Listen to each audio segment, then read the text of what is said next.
The meeting invite landed in my inbox at 4:47 p.m. on a Thursday, like a digital slap wrapped in corporate pleasantries, subject line performance alignment discussion from Vanessa Torres, my manager. The woman who once told me my attention to detail was both my greatest strength and most annoying weakness in the same breath. I stared at the calendar notification. Friday, 8 o'clock a.m., conference room C.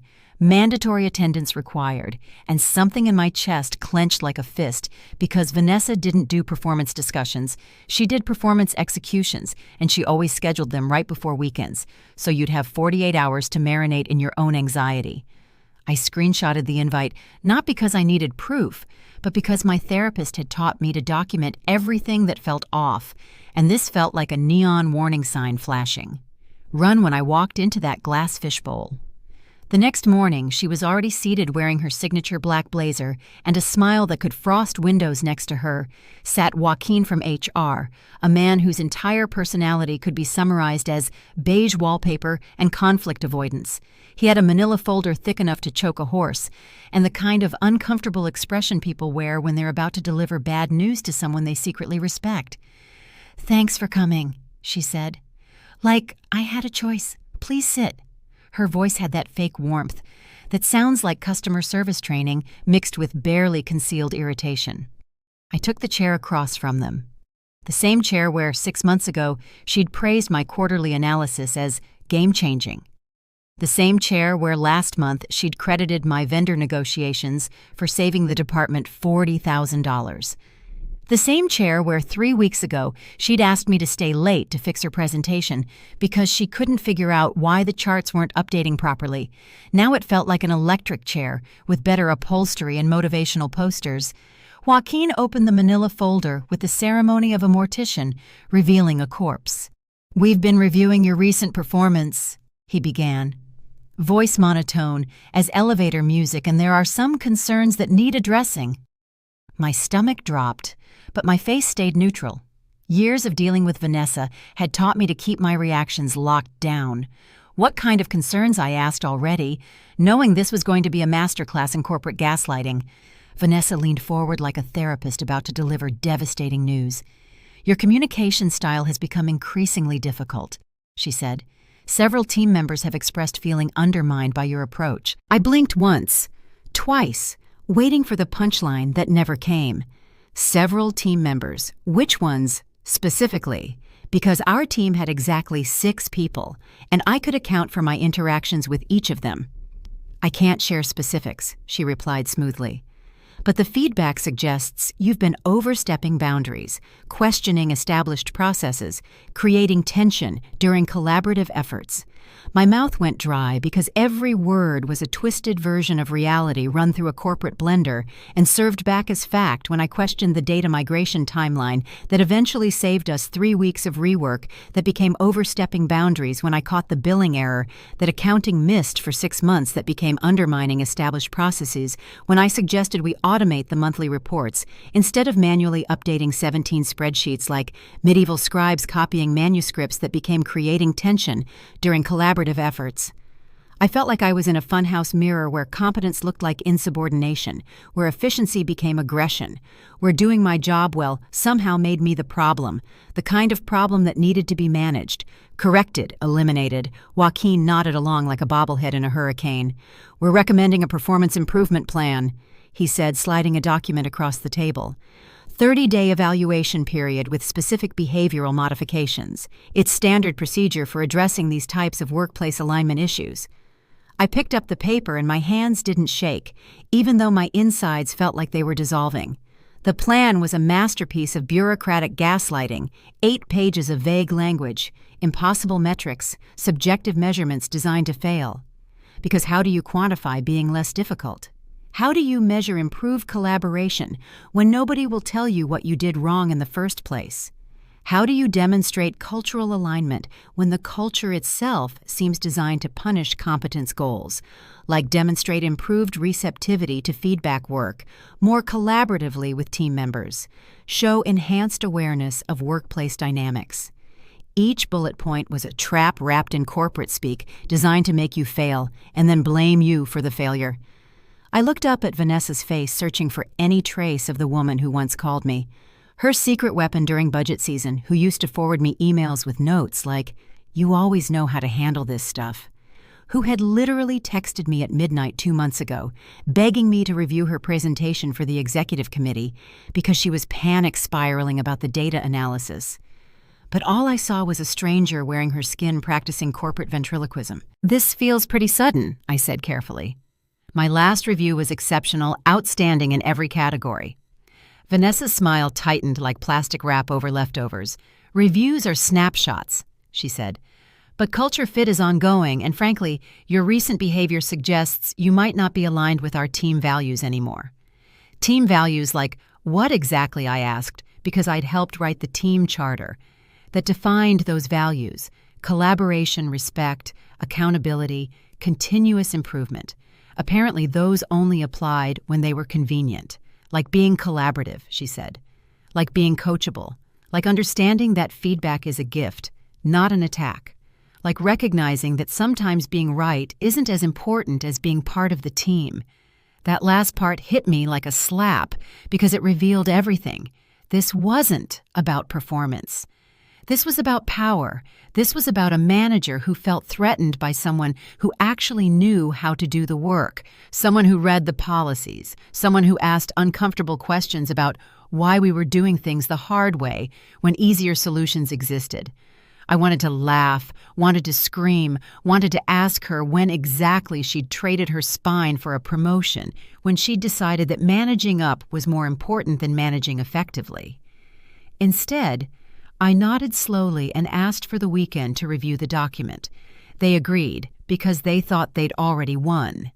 Thought I'd either quit in shame or stumble through their impossible plan until they could fire me for failing to improve. But they didn't know I'd been keeping receipts, didn't know that every email, every Slack message, every meeting note, every time Vanessa had praised my work publicly, then criticized it privately, lived in a carefully organized folder on my personal drive labeled Professional Development. They especially didn't know that their own communication guidelines, which I'd helped draft, specifically prohibited the kind of vague feedback they'd just delivered back at my apartment. I poured a glass of wine, the expensive kind I saved for special occasions, and opened my laptop. This felt special in the way that natural disasters and surgical procedures are special, life-changing, and requiring careful preparation. I started building something beautiful, not a defense, not a counterattack, but a surgical dismantling of their own process, using their own rules, their own policies, their own beloved employee handbook that nobody bothered to read except me. Section 4.2. Performance feedback must be specific, actionable, and documented with concrete examples. Violation, they'd given me feelings disguised as facts, subjective impressions masquerading as measurable behaviors. Section 6.1. All performance concerns must be addressed in real time with the employee before escalating to formal review violation. They'd never mentioned any communication issues during my weekly one-on-ones. In fact, they'd done the opposite, praising my communication during client calls, commending my technical explanations in team meetings, asking me to lead training sessions because I could explain complex concepts clearly. Section 8.3, Performance Improvement Plans require prior documentation of corrective coaching attempts. Violation. This was the first I'd heard of any problems despite meeting with Vanessa every week for 18 months. But the real weapon wasn't in the employee handbook. It was in the quarterly culture survey Vanessa had circulated 3 months ago. The one where she'd asked for anonymous feedback about management effectiveness, workplace communication, and team dynamics. The one where everyone had been brutally honest because they thought it was actually anonymous. The one where I'd exported the raw data before HR sanitized it because I'd helped set up the survey platform and still had admin access. Because, of course, Vanessa had delegated that task to me, like she delegated everything technical that required actual thinking. I scrolled through response after response, painting a very different picture than the one Vanessa had just performed. Employee 127 Management Plays Favorites openly discusses personal dislike of certain team members during one-on-one meetings, makes subordinates feel like they have to choose sides. Employee 089. Feel like I have to agree with everything or risk being labeled difficult.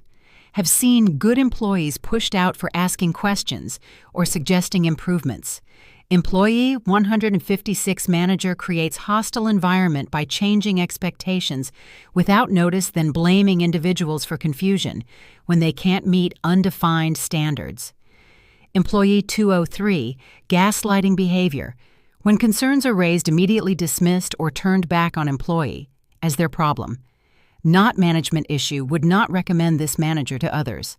47 responses, 28 of them describing exactly what had just happened to me in that conference room. And the beautiful irony, the survey had been Vanessa's idea, her initiative to improve team communication, her chance to show upper management how data-driven and employee-focused. She was her opportunity to prove she was ready for the next level, except she'd never actually read the results. Just skimmed the executive summary HR had prepared that magically omitted all the criticism and focused on the 3 positive responses about office coffee quality and the 1 person who praised her punctuality. I printed everything, cross-referenced employee IDs with Slack timestamps to identify patterns, built a timeline that showed how every single person who'd given negative feedback about management had either been transferred, disciplined, or pushed out within 90 days. Except me, because I'd been careful, kept my response neutral, professional, but apparently my crime wasn't what I'd written in the survey. It was what I represented. I was the witness who couldn't be transferred, the competent one who made Vanessa's incompetence visible by comparison, the employee who actually read policies and expected them to be followed. Hey, if you're nodding along thinking this sounds like your manager, congratulations. You work for a narcissist. Hit that subscribe button because we're about to turn the tables on corporate gaslighting, and I promise it gets so much better. By Sunday night, I had 37 pages of documentation, a legal pad full of policy violations, and a plan that would make Sun Tzu weep with pride. Because the thing about gaslighters is they're incredibly predictable. They use the same playbook every time: projection, deflection, isolation, discrediting, and they always assume their victims are too confused or intimidated to fight back. But I wasn't confused. I was educated, and I sure as hell wasn't intimidated. Monday morning came like Christmas. If Christmas involved destroying your enemies with their own weapons, I walked into the office wearing my navy suit, the one I'd bought for my promotion interview, the one that made me feel bulletproof, and headed straight to Vanessa's office. She looked up from her computer with surprise, then irritation, like I was a stain that had mysteriously reappeared after being professionally treated. "Hi," she said, voice tight. "Did you review the improvement plan over the weekend?" I smiled, the kind of smile that doesn't reach your eyes, the kind that makes people check their phones for emergency exits. "I did, and I have some questions, comprehensive questions about policy compliance and process adherence." She gestured to the chair across from her desk, the same place where months ago she'd confided that she was struggling with upper management pressure, where she'd admitted she sometimes felt overwhelmed by the technical aspects of our work, where she'd asked for my help in understanding the vendor contracts that were giving her migraines, where she'd practiced her presentation for the executive committee while I corrected her data analysis in real time. Now that chair felt like a witness stand, and I was the prosecutor armed with evidence. "Great," she said, pulling out a legal pad. "Let's discuss your goals for improvement and how we can support your success." I opened my folder slowly, deliberately, like a magician revealing the trick that's about to destroy the audience's sense of reality. "Actually," I said, "I'd like to discuss policy compliance. First, specifically, how this improvement plan aligns with our documented performance management procedures." She blinked twice. "Policy compliance." "Yes," I continued calmly. "According to Section 4.2 of our employee handbook, performance feedback must be specific, actionable, and documented with concrete examples. I'd like to understand which specific incidents triggered this review, because the plan mentions communication issues but doesn't cite any actual examples." Her face went through several expressions: confusion, annoyance, panic, settling finally on defensive irritation. I don't have the specific incidents memorized, she said, but the pattern of behavior has been consistent across multiple interactions. What pattern exactly? I asked, because according to Section 6.1, performance concerns should be addressed in real time with the affected employee. I haven't received any feedback about communication issues during our weekly meetings. In fact, I pulled out a printed email. Here's your note from 2 weeks ago. Praising my stakeholder management during the vendor renegotiation, you specifically wrote that my communication skills were exemplary and directly contributed to the successful outcome. Her jaw tightened visibly, and I could see the wheels turning as she tried to reconcile her own written praise with the narrative she was trying to construct. Those are separate issues, she said, voice strained. The improvement plan addresses overall cultural alignment, not specific performance incidents. I nodded like a student taking careful notes. So you're saying this plan isn't based on documented performance issues, but on cultural alignment. What specific behaviors constitute cultural misalignment? Because our team charter, which I helped write, defines cultural alignment as collaboration, respect, accountability, and continuous improvement. I've consistently demonstrated all of these values. Vanessa's composure cracked slightly, showing the brittle foundation underneath it. It means being a team player. It means not challenging every decision. It means understanding that feedback is a gift, not something to argue with. It means recognizing that sometimes being right isn't as important as being supportive. I leaned forward slightly. Feedback is absolutely a gift, which is why I'm so grateful for the feedback you received in the quarterly culture survey. You know, the one you commissioned to improve team communication. The anonymous survey where employees provided honest input about management effectiveness, workplace culture, and team dynamics. She went very still, like a deer that just heard a branch snap. What survey feedback? I opened my second folder, the one that made her face drain of color, like someone had pulled a plug. The anonymous survey you distributed in March, where employees were asked to provide candid feedback about management communication, workplace culture, and team dynamics. 47 responses with some fascinating insights about management effectiveness. Her voice came out as a whisper that survey was anonymous and confidential. The data is protected. It was, I agreed, but as the person who helped configure the platform, I had access to the raw data before HR processed it for the executive summary. Fascinating reading, really. 47 responses, 28 of them describing management behavior. That sounds remarkably similar to what I experienced on Friday. She stood up abruptly. This conversation is over. You can't use confidential survey data to undermine a legitimate performance improvement process. I raised my hand, stopping her mid-pace. Actually, Section 12.4 of our data governance policy states that survey data can be reviewed by any employee involved in the collection process for quality assurance purposes, since I helped design, deploy, and manage the survey platform. I'm technically a stakeholder in the data integrity process. She sat back down hard, the chair creaking under the sudden weight. Plus, I continued, the survey responses don't contain any personally identifying information in my analysis. I'm simply noting patterns that suggest a disconnect between the feedback employees provided about management effectiveness and the subsequent management response they received. Her hands were shaking slightly now, and I could see sweat beading on her forehead, despite the office air conditioning. This is exactly the kind of behavior the improvement plan is designed to address, she said, voice rising. You're being argumentative, defensive, you're twisting policies to avoid accountability. You're proving my point about your communication issues. Am I being argumentative or am I being thorough? I asked, because there's a big difference between questioning process compliance and challenging authority. Let me ask you something. When you received the survey results, did you read the full data set or just the executive summary HR prepared? She didn't answer. Didn't need to. Her face said everything. The slight widening of her eyes, the way she looked away, the defensive set of her shoulders. Because that was Vanessa's fatal flaw. She delegated the hard parts, outsourced the details, relied on others to do the thinking. Then acted like she understood the conclusions she'd signed off on improvement plans without reading the policies. They referenced surveys without analyzing the data meetings, without preparing talking points, performance reviews, without documenting specific behaviors. She was a manager who managed by delegation and assumption, and now she was staring across her desk at someone who actually read the fine print. Someone who understood that knowledge wasn't just power, it was precision, guided ammunition. "I'm going to need to escalate this," she said, reaching for her phone. "I think Joaquin should be involved. We need HR guidance on this situation." I nodded. "Absolutely. Let's call Joaquin, and we can review the data governance policy together.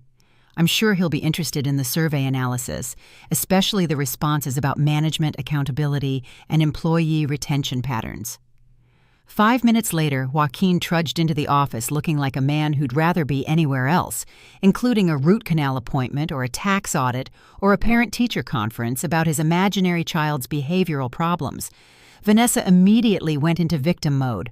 "Joaquin, she's using confidential survey data to undermine the improvement plan process. She's being combative and refusing to accept constructive feedback. She's demonstrating exactly the kind of difficult behavior we're trying to address." I turned to Joaquin with the calm expression of someone who'd just watched an amateur magician reveal their trick by accident. "Hey, Joaquin," I said pleasantly. "I've been asking for clarification about the improvement plan requirements, specifically how they align with our documented feedback processes and policy guidelines. Would you like to review the relevant sections together so we can ensure compliance?" Joaquin looked between us like a referee in a boxing match where one fighter had brass knuckles and the other had a nuclear weapon. "What seems to be the specific issue here?" he asked weakly. "The issue," I said, "is that the improvement plan violates 3 sections of our employee handbook. The performance feedback lacks the specificity required by Policy Section 4.2, and the survey data suggests a pattern of management behavior that contradicts the stated reasons for this disciplinary action." Joaquin's face went through the same progression as Vanessa's confusion, annoyance, panic, but he settled on resignation rather than defensiveness. Probably because he'd seen this movie before. "Let me see the documentation," he said, with the tone of someone who knew they were about to witness a professional massacre. I handed him the folders, watched his face change as he read page after page of policy violations, survey responses, timeline analyses. His legal training might have been rusty, but he could smell liability from 3 counties away and potential lawsuits from even further. After 20 minutes of silence broken only by the sound of pages turning, Vanessa's increasingly agitated sighing, and the distant hum of office life continuing normally while her world imploded, Joaquin closed the last folder and looked up. "This is complicated," he said finally. "The improvement plan may need to be reconsidered, pending further review." Vanessa's voice cracked like a teenager going through puberty. "Reconsidered? We followed proper procedures. We documented everything. We had legitimate concerns about workplace behavior." Joaquin shook his head slowly. "We didn't follow Section 4.2 or 6.1, and the survey data raises significant questions about the underlying performance concerns that triggered this review. I need to discuss this with legal and senior HR before proceeding with any formal action." The meeting ended with Vanessa staring at me like I'd just burned down her house using her own matches, and Joaquin promising to schedule a follow-up after consulting with the legal department and probably updating his resume. But I wasn't done. Wasn't even close, because while they were scrambling to figure out how badly they'd screwed up, I was already 3 moves ahead, already preparing for the next phase of their predictable response pattern. Tuesday morning brought a new email from Joaquin's subject line meeting postponement. The follow-up discussion had been delayed pending additional review, which was HR speak for "legal is freaking out, and we need time to figure out how to cover our asses without admitting liability." But Wednesday brought something better. An email from Patricia Chen, the head of HR, requesting a private meeting to discuss my concerns about the improvement plan process and broader departmental management practices. Patricia was different from Joaquin. She'd been around long enough to see trends, to recognize patterns, to understand that sometimes the problem wasn't the employee who complained, but the manager who created the complaint worth investigating. She listened while I walked through the policy violations, the survey data, the timeline of contradictory feedback, the pattern of employee displacement following negative management reviews. Her face remained neutral, professional. But I could see the calculations happening behind her eyes, the cost-benefit analysis of supporting a problematic manager versus protecting the company from a potential wrongful termination lawsuit. When I finished, she was quiet for a long moment, then asked a single question. "Do you have copies of everything organized chronologically?" I nodded. She nodded back. "Leave them with me. I'll be in touch within a week." The silence felt heavy, loaded with implications. Friday afternoon. My phone buzzed text message from Patricia. "Can you come in Monday morning? 9 a.m. your office or mine?"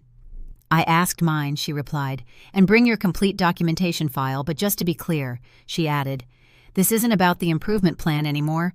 Monday morning, Patricia's office felt different than the conference room where this had all started. It felt like neutral territory, like a place where facts mattered more than feelings, where policies were more important than personalities, where competence was valued over compliance. She had 3 folders on her desk, mine and 2 others that looked disturbingly familiar. Vanessa's personnel file and what appeared to be a thick stack of incident reports. "I've completed my review," she said without preamble. "The improvement plan has been withdrawn, effective immediately. The process didn't follow proper protocols, and the underlying performance concerns weren't adequately documented, according to policy requirements." I nodded, trying not to smile, trying to maintain professional composure while internally celebrating, like I'd just won the corporate lottery. "Additionally," she continued, "we've identified some significant management training opportunities for the department, and we'll be implementing a new feedback process to ensure compliance with our existing policies." "Management training opportunities," I repeated. "That's an interesting way to phrase corrective action." Patricia almost smiled.